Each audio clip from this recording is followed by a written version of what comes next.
In 538 BC, a beacon of hope pierced the despair of the exiled Judeans. Cyrus the Great, the Persian king who conquered Babylon, issued a decree. It allowed the Jewish captives to return to their homeland. This was an act unheard of in the ancient world.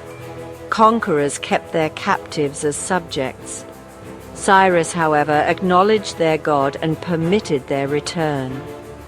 This decree was a spark in the darkness.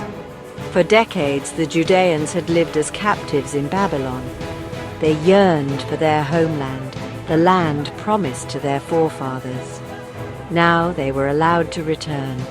It was an answer to their prayers, a testament to the enduring power of faith.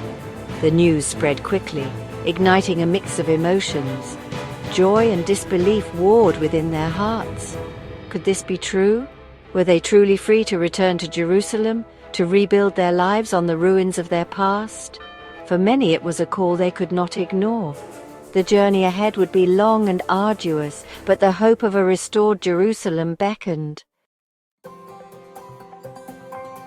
Led by Zerubbabel, a descendant of their kings, and Joshua the high priest, the first group of Judeans left Babylon.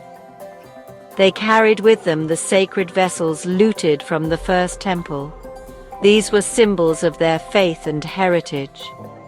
The journey was long and arduous, hundreds of miles across unforgiving terrain. The returning exiles faced scorching deserts and treacherous mountain passes. They endured hunger, thirst, and the constant threat of bandits. Yet they pressed on, their faith fueling their determination. Every step closer to Jerusalem was a victory against the odds. They were sustained by the memory of their ancestors and the promise of a brighter future. Their arrival in Jerusalem was bittersweet. The once great city lay in ruins, a shadow of its former glory. The sight of their destroyed temple, the holiest site in Judaism, brought them to tears. Yet amidst the rubble, hope flickered. They were home, and they were determined to rebuild. With unwavering faith, the returnees commenced the monumental task of rebuilding the temple.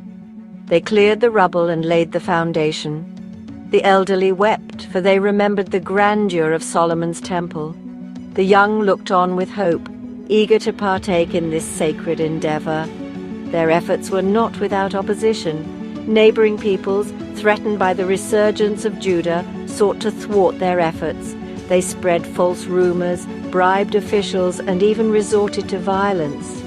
These obstacles tested the resolve of the Judeans, but their faith never wavered. Despite the hardships and setbacks, the construction continued. Every stone laid was a testament to their unwavering belief.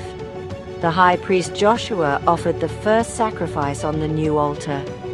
They faced each challenge with courage and resilience, drawing strength from their shared history and their faith in God's promise.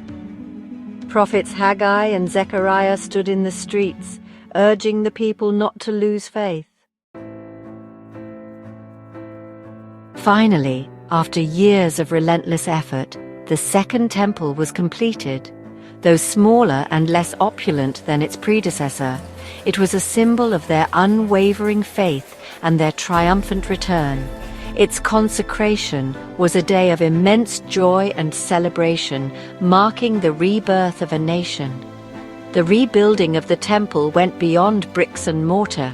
It signified the restoration of their national identity and their covenant with God. Their exile had tested them, but it had also strengthened their faith. They had returned to their homeland, rebuilt their temple, and rekindled the spirit of Judah. Their story became a beacon of hope for generations to come, a testament to the indomitable spirit of a people who dared to believe in the promise of restoration. Thank you for watching. Do not forget to like, subscribe, and share.